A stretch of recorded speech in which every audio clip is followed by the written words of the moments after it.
capítulo 11, a partir do verso 17, nós faremos a leitura. Primeira carta aos Coríntios, capítulo 11, a partir do verso 17. Os irmãos já viram que nosso estacionamento aqui, durante os de domingo, já dá para a gente entrar e ficando ali perto das colunas, né? Com cuidado, alguns irmãos têm entrado e a rua aqui do nosso lado, nós não podemos mais estacionar por lá, e o Papai do Céu proveu em tempo hábil o momento da gente poder entrar com os carros aqui também. Logo mais, nós teremos o primeiro piso pronto e o segundo também, com a graça de Deus, e aí teremos mais tranquilidade. Às vezes eu me preocupo, falo aqui com os pastores também, o pastor Francisco sabe disso, que de uma hora para outra nós podemos perder esse estacionamento aqui do lado, aqui atrás, que é onde era o Baiano. E a gente tem muitos carros aí. Então, quanto mais nos apressarmos para aprontarmos aqui estaremos mais seguros. Que Deus nos abençoe e prossigamos. Muito bem, vamos ler as Escrituras Sagradas.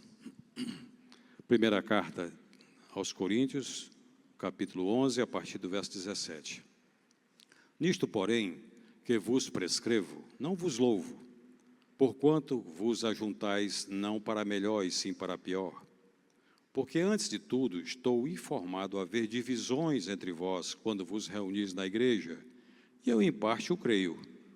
Porque até mesmo importa que haja partidos entre vós, para que também os aprovados se tornem conhecidos em vosso meio.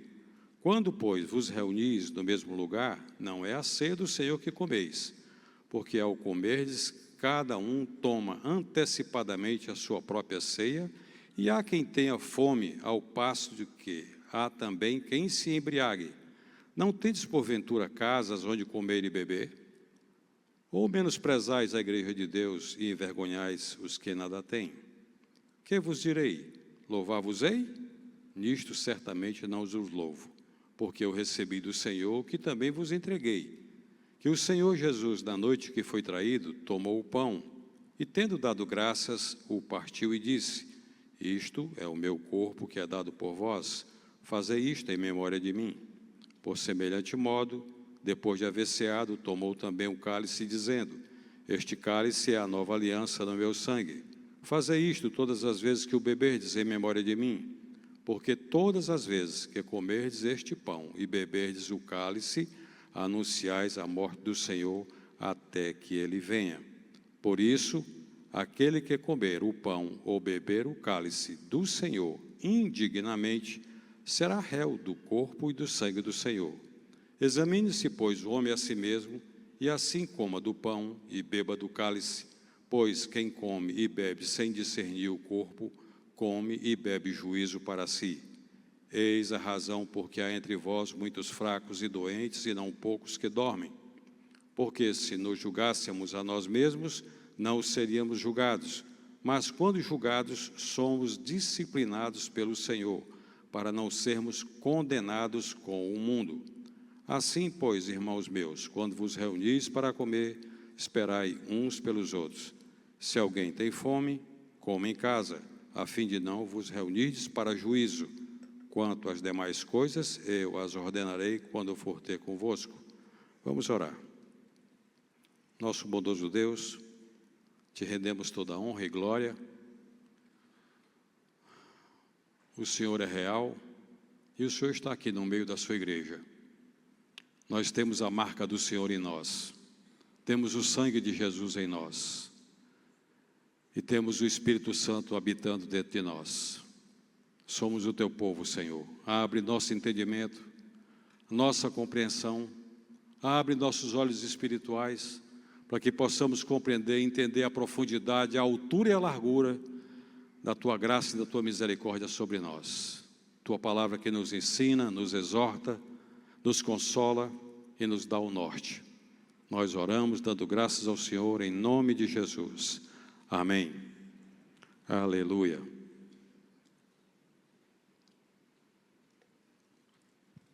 Meus irmãos e amados irmãos, a Igreja do Senhor, desde o início, quando ela começou, a Igreja de Jesus Cristo, quando ela começa, ela começa com uma mudança de valores muito grande. E todo homem, toda mulher que tem um encontro pessoal com Jesus, ocorre essa mudança de valores. A gente vai dando assim, uma olhada dentro de nós e tudo que fizemos, e tudo que construímos, e tudo que temos, a gente vai ver que nada daquilo tem valor. Eu passei por essa experiência e eu louvo a Deus por isso, que eu passo todos os dias por ela. Mudança de valores ocorre dentro de nós. O que aconteceu no início da igreja, quando a igreja do Senhor Jesus foi resgatada, quando Ele se fez morte e ressurreição. Todo aquele povo que foi atingido pela força do Espírito Santo, esse povo todo foi mudado. Se você abrir sua Bíblia agora, em Atos capítulo 2, a partir do verso 42, nós vamos ler aqui rapidamente, porque eu estou falando dessa forma. Atos 2, 42 até o 46. A palavra de Deus nos diz assim. 2 a 46. E perseveravam na doutrina dos apóstolos, na comunhão, no partir do pão e nas orações. Em cada alma havia temor e muitos prodígios. Sinais eram feitos por intermédio dos apóstolos. Todos que creram estavam juntos e tinham tudo em comum. Vendiam suas propriedades e bens, distribuindo o produto entre todos, à medida que alguém tinha necessidade. Diariamente, perseveravam unânimes no templo, partiam pão de casa em casa, tomavam suas refeições com alegria e singeleza de coração. Até aqui. Como eu falei, os valores mudam. Esse povo aqui era um povo igual a nós, igualzinho, povo da primeira igreja aqui, do primeiro século. O que eles viram agora é que o que eles receberam de Deus, o perdão dos pecados, a convicção da vida eterna, era algo tão superior, tão melhor, que nada do que eles tinham valiam qualquer coisa comparado àquilo que receberam do Senhor. É o que deve acontecer conosco também, nos nossos dias. A mesma coisa. O que é que eles faziam então? Viam o irmão necessitado, trazia de casa e atendia a necessidade daquele irmão. Viu o irmão que não tinha uma casa para morar, vendia o seu próprio terreno e lá compartilhava com a igreja do Senhor. E assim, a igreja do primeiro século se tornou uma igreja conhecida, amorosa, cheia de graça, cheia de misericórdia, e foi caindo na graça da multidão do povo que vivia na época em torno daquela igreja.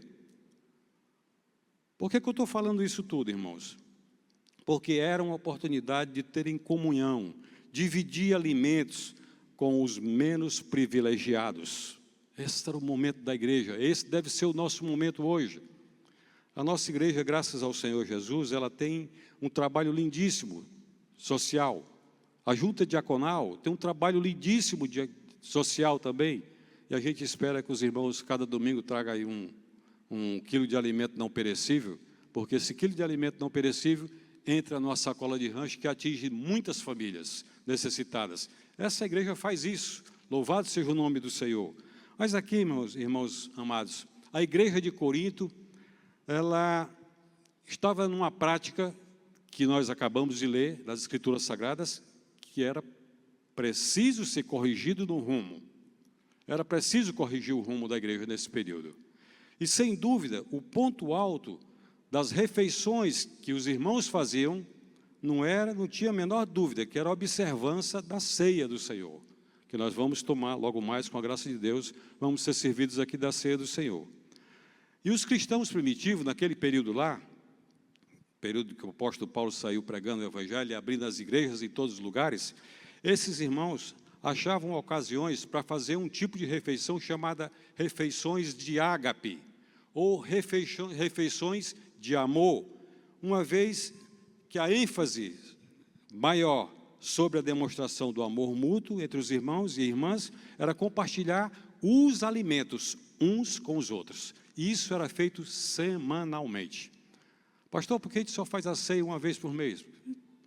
Eu não vou lhe responder isso agora não, mas podemos fazer a ceia cada semana, cada domingo, e isso a igreja primitiva fazia, e muitas igrejas fazem isso até hoje.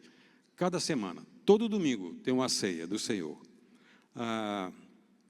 A refeição ágape, do termo que eu agora há pouco falei, era do termo grego, significa amor, fazia parte do culto em Corinto, mas sofria abusos.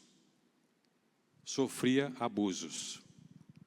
Quando eu estava estudando esse texto da palavra do Senhor e escrevendo, alguns irmãos anteriormente me falavam assim, pastor, seria bom que a gente pudesse aclarar essas instruções, para que o povo da igreja saiba o significado dessa ceia do Senhor, a profundidade, a altura, a largura do compromisso que ela tem. Não é simplesmente comer um pão, um pedacinho de pão, que às vezes não cabe nem na ponta do dedo direito, que a gente recebe aqui, né? É com o irmão poupando mesmo. E outros, em um copinho de vinho, e tomar aquilo como se fosse passar ali na lanchonete, comer alguma coisa e beber alguma coisa. Não, tem uma profundidade, tem um compromisso muito sério em tudo isso. E o apóstolo Paulo estava fazendo aqui agora, tendo o cuidado de corrigir os erros. E, dentre outras coisas que havia no meio daquela igreja também, como há em tudo quanto é meio social, acontece as panelinhas, famosas panelinhas. Na igreja de Corinto tinha também. Alguns grupos sectários, que não querem que ninguém entre no contexto, rejeita, afasta. Isso acontece nos dias de hoje? Acontece. Acontece na igreja presbiteriana de Manaus? Acontece. Acontece. Política partidária, que reparte irmãos, que expulsa irmãos do momento, ou que então se afasta para poder não se meter no meio, acontece também. Acontece. As panelinhas na igreja, cada um só comia com a sua turma, lá no primeiro século. Cada um só comia com a sua turma, em vez de ter comunhão com toda a família da igreja. Às vezes, meus amados irmãos, quando a gente está em algum evento em que a igreja está junto, café e coisa, vocês observam que os pastores, os presbíteros, os diáconos também saem de mesa em mesa, senta com um, senta com o outro, para a gente poder se tornar um. Nós somos um. Nós não somos grupos sectários, como eu falei agora há pouco. Não, nós somos um, corpo de Cristo. Eu não sou melhor do que você, nem você é melhor do que eu. Por sermos pastores ou presbíteros, não somos melhor do que ninguém. Nem a gente vai dar carteirada em quem quer que seja, dizer, eu sou presbítero. Não. Nós somos membros do corpo de Cristo. E como membros do corpo de Cristo, temos nossas funções. E como membro do corpo de Cristo, temos um cabeça. E o cabeça é Jesus, nosso Senhor e Salvador. Só Ele. Ele é o cabeça, Ele reina. E na igreja de Corinto tinha esse tipo de coisa. Que o apóstolo Paulo, quando escreve esse texto, que cada culto de ceia, nós lemos, relemos e às vezes até, eu já sei o que é que vai ler, já sei o que é que o pastor vai ler, e não deixa que penetre aqui e fique e caia para cá. A gente já sabe que vai ler, daqui a pouco vê o sermão, acabou o sermão, a gente vai embora. E tomou a ceia. Mas é importante, irmãos, que a gente entenda, compreenda, o que as Escrituras Sagradas estão nos ensinando. A comunhão é com a família da igreja, somos corpo. E temos até o louvor que cantamos, somos corpo, e assim bem ajustados, totalmente ligados, unidos, vivendo em amor, uma família. Não cantamos? Não é maravilhoso cantar isso? E por que na prática não somos e não fazemos isso? Porque criamos nossos círculos, não temos comunhão com todos, se somos corpo.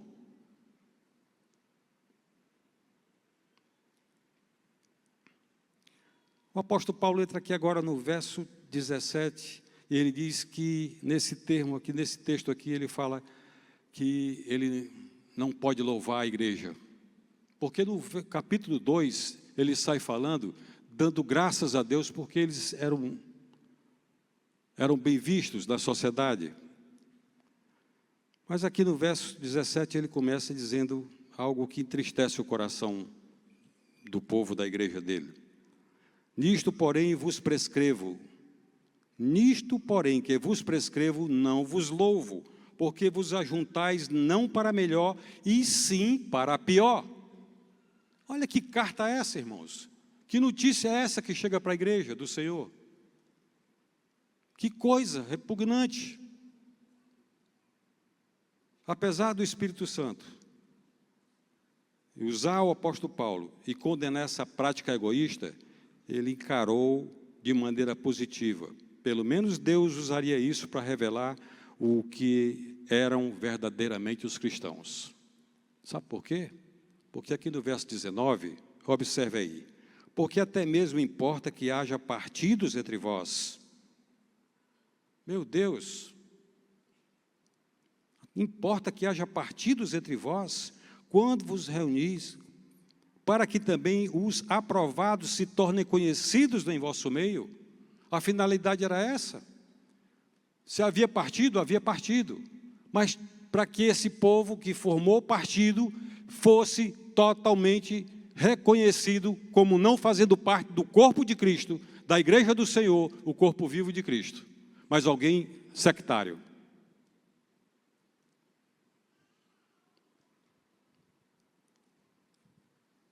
Vergonhoso ter partido. Vergonhoso ter partido. Vergonhoso ter algumas pessoas que levantam outros contra os outros. Isso é vergonhoso no meio da igreja, que a igreja é una. A igreja é o corpo vivo de Cristo.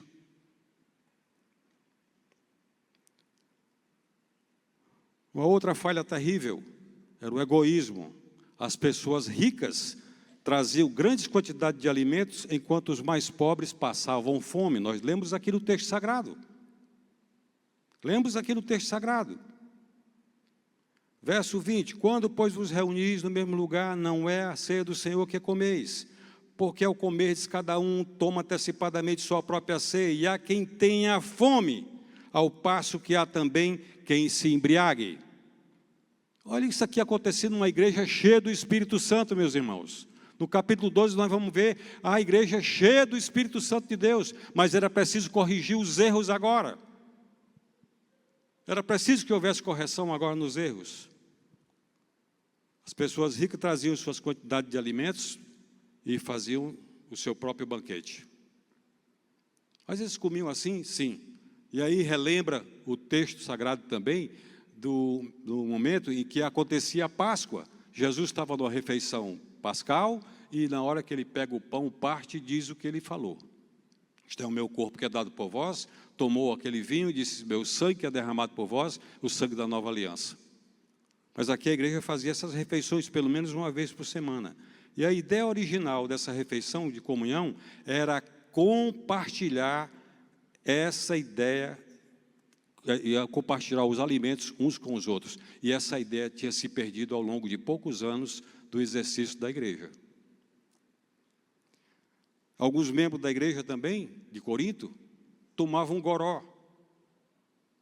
E alguns se embriagavam de fato. Ficavam bêbados. Gente, nós estamos longe dessa realidade? Não, irmãos. Alguns irmãos nossos tomam vinho, tomam a cerveja, inclusive no dia de grupo familiar. Tem nada a ver, tem nada a ver. Se não houver correção, se não houver ajuste, se perde. Eu, quando era adolescente, ouvia meu avô dizer, meu filho, um vaqueiro, se você é vaqueiro, meu avô tinha uma fazenda boa, tinha muitos cavalos e muito gado, e ele dizia, se você for vaqueiro, nunca deixe de gritar com o seu rebanho. Porque quando uma res sai do caminho das outras, ela se perde. E é preciso ouvir um grito do vaqueiro, que ela entende que ela tem um pastor, que ela tem alguém que está olhando, e pelo grito ela volta. Você talvez conheça essa história também. Em alguns grupos familiares a gente sabe que tem uma bebidinha depois, apesar de uma boa comida que tenha lá. Mas isso não é ser cristão. E se embriagar. Vou já chegar no outro ponto aqui também. É bem provável que essa refeição semanal fosse uma única ocasião em que alguns membros mais pobres se alimentavam adequadamente. e o desprezo dos mais ricos afetava os seus estômagos também. Desses membros menos privilegiados, passavam sem ver as boas comidas que os mais ricos traziam. Vatapá com arroz, camarão à moda, alho e óleo, uma carne bem suculenta com tutano. Você já comeu tutano? Já? Pega o tutano assim, derrama com a farinha, bota na boca. Um negócio bom no mundo. Esses irmãos talvez trouxessem para lá. Mas os pobres, uma galinha caipira, talvez, eles comiam rápido e era só no grupo, fechado. Ninguém podia mais participar disso. E os pobres ficavam sentindo pelo menos um cheiro e ficavam com fome. Passavam fome. Era a única dia na semana em que eles poderiam comer alguma coisa e eles foram separando grupos. Você não comunga com o meu grupo. Se você não pensar como eu penso, você não comunga no meu grupo. Se você não agir como eu ajo, você não comunga no meu grupo. Então, foram passando. Se você não traz uma boa comida, você não comunga no meu grupo. Você só traz pão toda semana, você não comunga mais no meu grupo. Então, você não traz nada, você não comunga mais no meu grupo. Deixa eu ficar somente com os que podem me dar alguma coisa, que posso servir e ser servido. Esse era o modo com que a igreja de Corinto fazia. Os menos privilegiados eram desprezados. É evidente, irmãos, que as divisões durante a refeição era apenas um sintoma de problemas sérios dentro da igreja, que tinha mais problemas sérios dentro da igreja. Acostumados, como estamos, ainda agora há pouco eu falei nisso, de ter o ofício da Santa Comunhão como o mais solene e digno dos ofícios litúrgicos, esta passagem traz algo de surpresa também. É patente que o ofício está longe de ser edificante ou sequer digno na Corinto do primeiro século. A passagem é mais importante, que lança luz sobre o modo como se dirigia o ofício, em que nos dá um ensino importante sobre a teologia da Santa Comunhão. E o verso 17, o apóstolo Paulo diz assim: nisto vos declaro, significa antes, ordeno-vos isto, nisto, porém, vos prescrevo. Esse texto é do verso 17. A situação é séria. E Paulo não está simplesmente oferecendo uns poucos comentários acadêmicos. Ele está indo no problema, na fonte, lá embaixo. Irmãos, eu posso estar falando aqui agora e não está tendo valor nenhum para qualquer um que possa estar nesse instante me ouvindo e me olhando. Que possa estar no celular agora, esse blá blá blá aí do pastor, eu já sei, deixa isso para lá. Mas a coisa aqui é séria.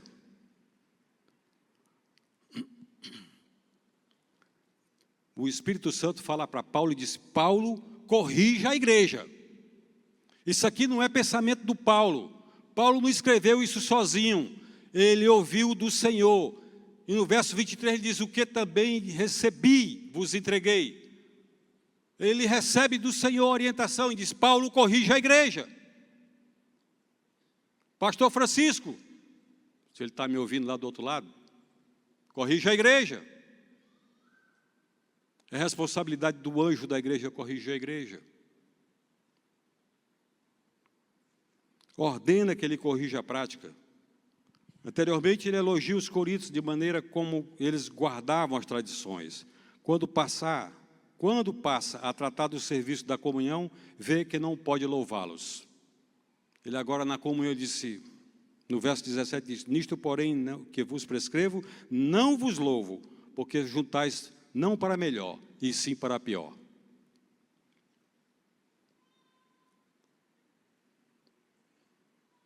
Tinha prostituição na igreja? Tinha. Tinha adultério na igreja? Tinha. Tinha mentira na igreja? Tinha.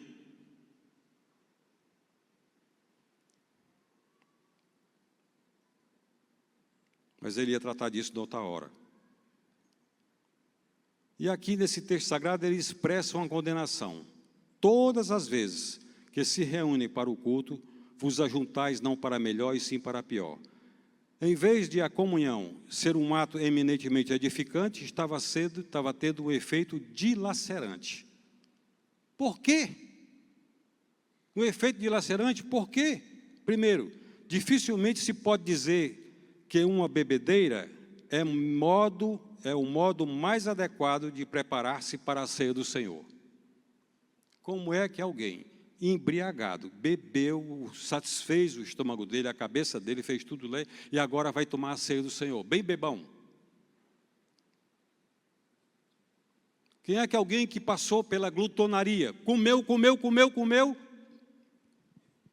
e foi lá no local de vômito, mete o dedo na goela e despeja tudo de volta para fora, só pelo prazer de comer de novo, lava a boca talvez ou não, e volta para comer tudo de novo. E depois vai tomar a ceia do Senhor, algo puro, santo? Que tipo de gente era essa que estava lá? Que tipo de gente somos nós que estamos hoje aqui? Talvez não com todas as práticas do Corinto, mas com muitas coisas. Em segundo lugar, desprezar os outros, por certo também não é uma forma de se lembrar do Salvador que morreu para salvar todos os pecadores, sejam eles ricos ou pobres. Desprezar os outros, por certo também não é uma forma de lembrar do Salvador que morreu para salvar os pecadores, tanto faz ser ricos como pobres. Como é importante, meus irmãos, prepararmos o coração para participar da ceia do Senhor.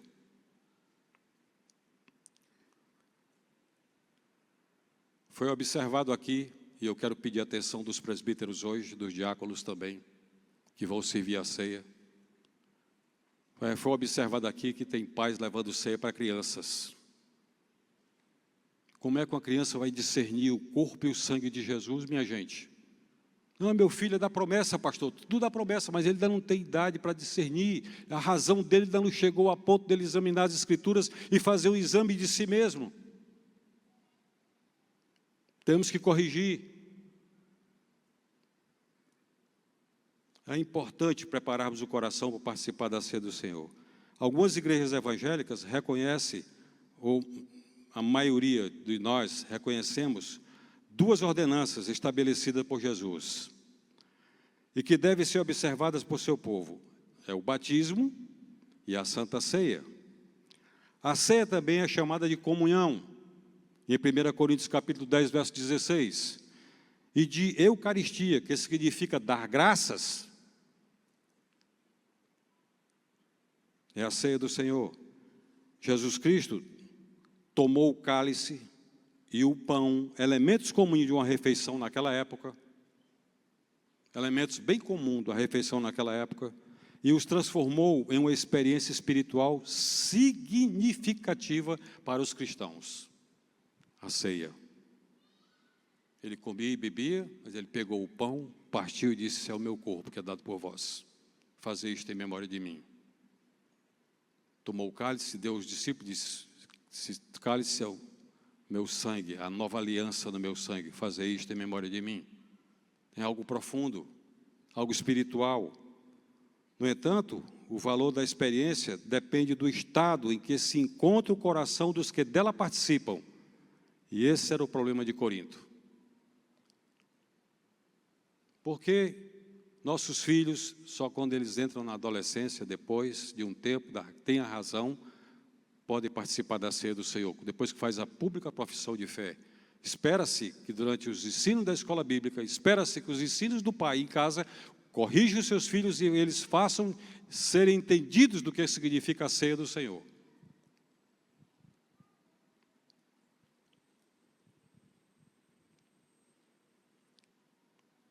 É algo extremamente sério, irmãos, participar da ceia com o coração despreparado.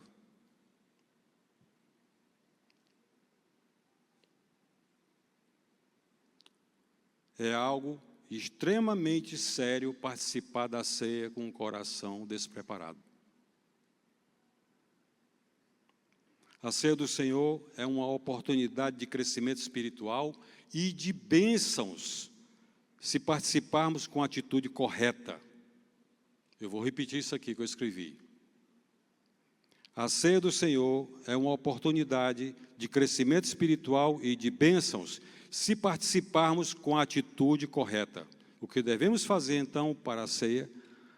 Trazer bênçãos para nossas vidas, nos prepararmos. Devemos olhar para trás. Para a gente se preparar, devemos olhar para trás. E você vai olhar junto comigo agora. Verso 23 a 26. Diz assim: porque eu também recebi do Senhor, porque eu recebi do Senhor que também vos entreguei, que o Senhor Jesus, na noite que foi traído, tomou o pão, tendo dado graças, o partiu e disse: isto é o meu corpo, que é dado por vós, fazei isto em memória de mim. Por semelhante modo, depois de haver ceado, tomou também o cálice, dizendo: este cálice é a nova aliança no meu sangue, fazei isto em todas as vezes que beberdes em memória de mim. Porque todas as vezes que comerdes este pão e beberdes o cálice, anunciais a morte do Senhor, até que Ele venha. Até que Ele venha. O pão partido nos lembra o corpo de Cristo, dado por nós. O cálice representa o sangue derramado. É impressionante o desejo de Jesus que seus seguidores se lembrem da sua morte. Ele faz questão que nós, os cristãos, nos lembremos da sua morte.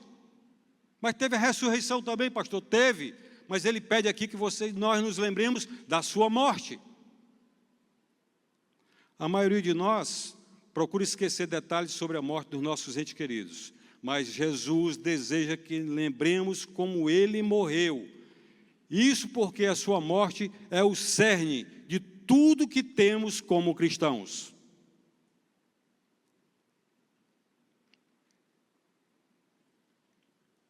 Devemos lembrar o fato de haver morrido, pois sua morte faz parte da mensagem do Evangelho. Cristo morreu. Em 1ª Carta aos Coríntios, capítulo 15, verso 3 e verso 4, está escrito assim: antes de tudo vos entreguei o que também recebi, que Cristo morreu pelos nossos pecados, segundo as Escrituras, e que foi sepultado e ressuscitou ao terceiro dia, segundo as Escrituras. Irmãos, preste atenção no que eu vou falar aqui agora. Não é a vida de Cristo, nem seus ensinamentos que salvam o pecador, mas a sua morte. Não é a vida de Cristo, nem os ensinos que salvam os pecadores, mas a sua morte. E por essa razão Ele pede para que a gente lembre o que Ele passou. Está diante dos nossos olhos, porque essa morte era nossa, era minha, era sua, e não dele. Era nossa. E o que fazemos com a morte de Jesus? E o que fazemos com Ele que tomou o nosso lugar? Nos confundimos com o mundo? Fazemos as coisas que o mundo preconiza como certo, quando nós temos as Escrituras que nos mostram o que é certo e o que é errado?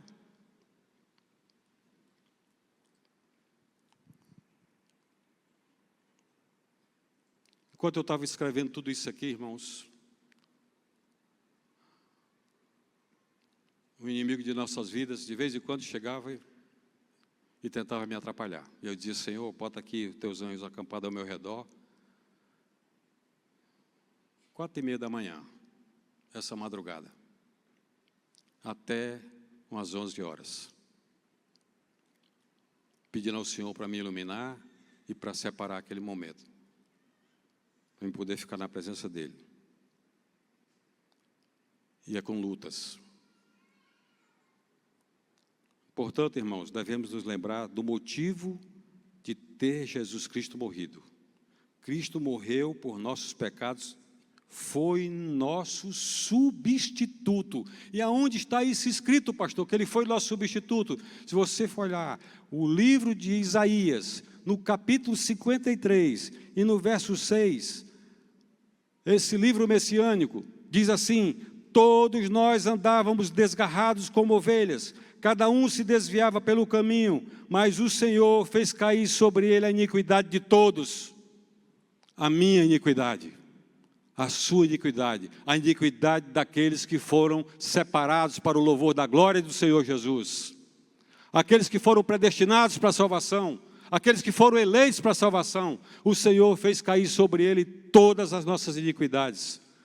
Em primeira carta do apóstolo Pedro, no capítulo 2, verso 24, diz assim: carregando ele mesmo em seu corpo sobre o madeiro os nossos pecados, para que nós, mortos para os pecados, vivamos para a justiça, por suas chagas fomos sarados.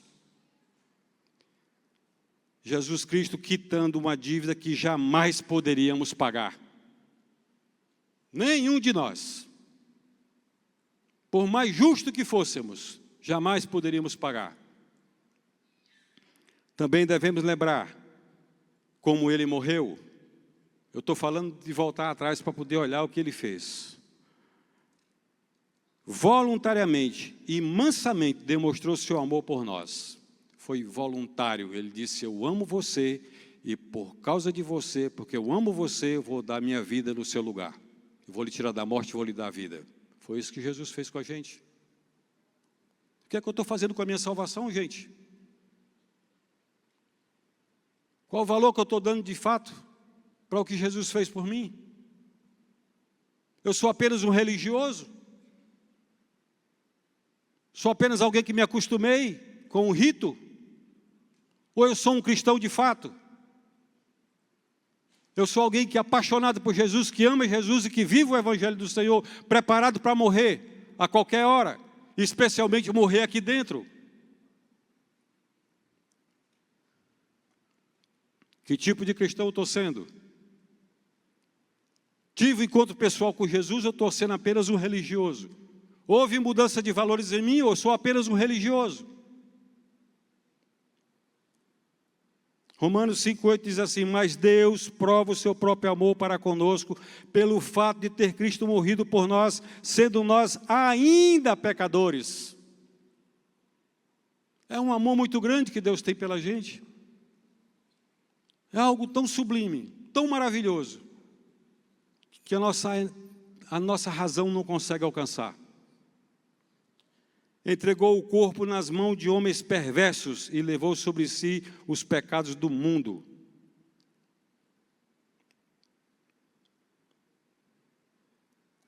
Irmãos, quando o Senhor fala aqui em memória, não é apenas uma lembrança de fatos históricos, que está escrito aqui em memória. Também a participação de realidades espirituais.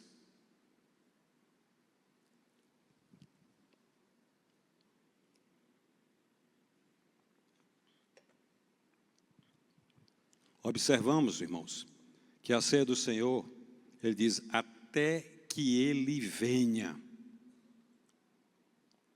Até que ele venha. A volta de Jesus Cristo é a esperança da igreja e de cada cristão. Portanto, eu não posso ser um religioso simplesmente. Eu estou aguardando a vida do Senhor para qualquer instante. Estou aguardando a vida do Senhor para qualquer instante. Devo estar preparado para qualquer instante a minha senha chegar.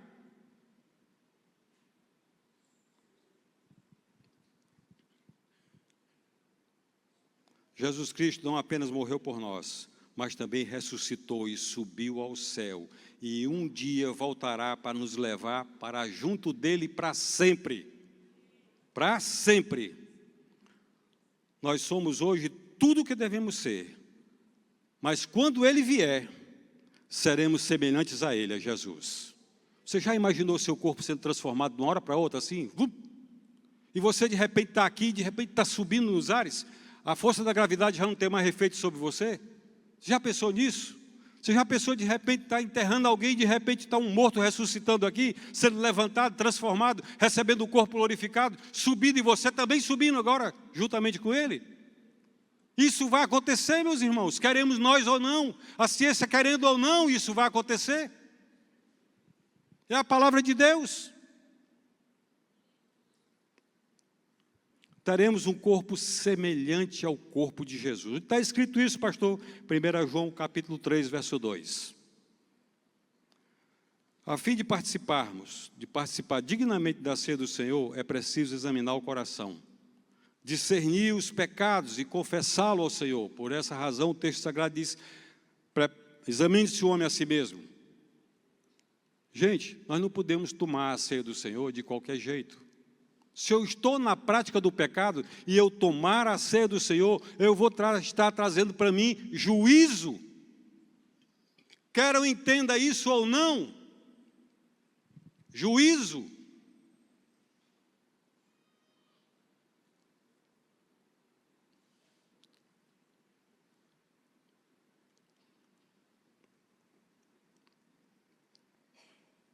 A fim de participar dignamente da ceia do Senhor, eu preciso examinar o coração, discernir os pecados, confessá-los ao Senhor. Tomar a ceia com pecados não confessados no coração é se tornar réu do corpo e do sangue de Cristo, pois foi o nosso pecado que o pregou na cruz. Eu vou repetir isso aqui. Você que está em casa também. Tomar a ceia com pecados não confessados, arrependimento e pecados não confessados no coração, é se tornar réu do corpo e do sangue de Cristo, pois foi o nosso pecado que o pregou à cruz. Se não discernirmos nossas transgressões, Deus nos julgará e disciplinará, até que confessemos e deixemos esses pecados. Também é algo muito grave receber a ceia de maneira descuidada. Uma vez que os coríntios pecavam em sua observância da ceia, na sua não observância da ceia. Os coríntios não examinavam a si mesmos, mas eram especialistas em examinar a vida do mundo, dos outros. Quando a igreja se reuniu, devemos ter o cuidado de não nos tornarmos detetives religiosos, que se dedicam a vigiar os outros, incapazes de reconhecer seus próprios pecados. Se comermos o pão, bebermos o cálice indignamente, comemos e beberemos julgamento, disciplina para nós mesmos, algo que não deve ser considerado levianamente. Pastor, o senhor está pegando pesado. Sou eu não, as Escrituras. Deus teve que disciplinar a igreja de Corinto. Que disciplina foi que veio sobre a igreja de Corinto? E no capítulo 11, verso 30 diz, eis a razão porque entre vós muitos fracos e doentes. Aquele irmão, sapatinho de fogo, de repente, acabou o sapato. Entrou o pecado na vida dele, o sapato se acabou. Estava profetizando e parou de profetizar. Estava cantando hinos espirituais e deixou de cantar hinos espirituais.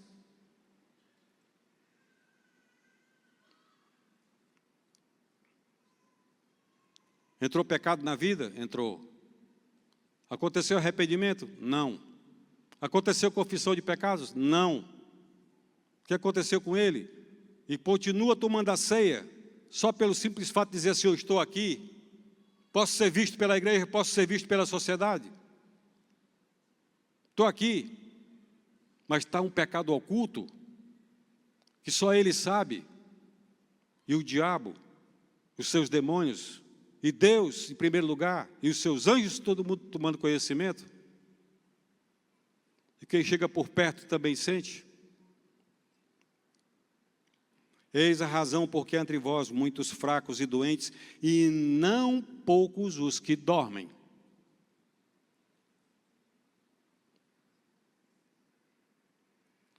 A disciplina é a maneira carinhosa de Deus tratar com seus filhos e filhas, e encorajá-los a amadurecer. Não é como a sentença de um juiz condenando um criminoso, mas com a repreensão de um pai amoroso que castiga filhos desobedientes e possivelmente obstinados. A disciplina é uma prova do amor de Deus por nós. Se cooperarmos, pode aperfeiçoar a vida de Deus em nós. E, finalmente, irmãos, nenhuma pessoa que não é verdadeiramente convertida deve tomar a ceia do Senhor. Também um cristão não deve tomar a ceia se seu coração não estiver em ordem com Deus, com os irmãos e irmãs em Cristo. É por isso que várias igrejas, tem muitas igrejas, no tempo presente, que se preparam espiritualmente para realizar a ceia do Senhor. E que nenhum dos seus participantes seja pego em disciplina pelo Senhor. Males espirituais podem ter resultados físicos. O apóstolo Paulo informa os seus irmãos e amigos de que a razão da má saúde e mesmo a morte de alguns deles tem atrás de si uma atitude errada para com o ofício sumamente solene, a ceia do Senhor. E o nosso tempo não dá aqui mais, meus amados irmãos. Que Deus nos abençoe. Que o Senhor nos abençoe. E que ao tomarmos a ceia, nos lembremos que foi no meu lugar que Ele morreu. Foi no meu lugar que Ele entregou a vida por mim. Vamos orar. Pai eterno, Senhor que vive e reina pelos séculos dos séculos, que me conhece e sabe do intento dos nossos corações. Sem que haja uma palavra proferida dos nossos lábios, o Senhor já conhece as que vamos falar. O Senhor sabe como nós vivemos, como nos comportamos, como agimos aqui nesse momento de culto e como agimos no dia a dia lá fora da presença de muitos irmãos. Nos faça sermos participantes do corpo do Senhor em todo o tempo. Que as nossas vestes sejam brancas em todo o tempo. Que as nossas mãos sejam limpas em todo o tempo. E que o Senhor nos abençoe, Pai. Se estamos errando em alguma área, o Senhor nos corrija, para que alcancemos a Tua misericórdia, em nome de Jesus. Amém.